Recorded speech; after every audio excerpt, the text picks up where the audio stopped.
Hello viewers, আসসালামু আলাইকুম। অনেক দিন থেকেই শুনি যে আদিতমারি বসিনটেরি গ্রামে নাকি পাশাপাশি অর্থাৎ একসঙ্গে ২টি মসজিদ তৈরি করা হয়েছে। লোকমুখে শোনা যায় এই মসজিদ দুটির নাম হচ্ছে জোড়া মসজিদ। তো আমি আপনাদের আগে মসজিদ দুটি দেখাই। অ্যা এখানে একটা মসজিদ দেখছেন। আর একটা মসজিদ হচ্ছে এই যে এখানে।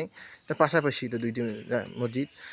লোকমুখে এই মসজিদের নাম হচ্ছে অ্যা জোড়া মসজিদ। কিন্তু আসলে তো মসজিদ দুটি সুন্দর নাম রয়েছে। একটা নাম হচ্ছে বসিনটারি জামে মসজিদ, এটার নাম হচ্ছে বসুনিয়াপাড়া জামে মসজিদ। তো মসজিদ দুটি এখানে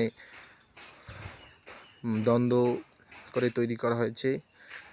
এটা কোনো ঝামেলার কারণে মসজিদ দুটি তৈরি করা হয়েছে। তো আপনারা দেখতে পাচ্ছেন যে মসজিদ দুটি অবশ্যই আজকে নতুন পেজ খুললাম, সবাই আমার ইউটিউব চ্যানেলে সবাই সাবস্ক্রাইব করবেন।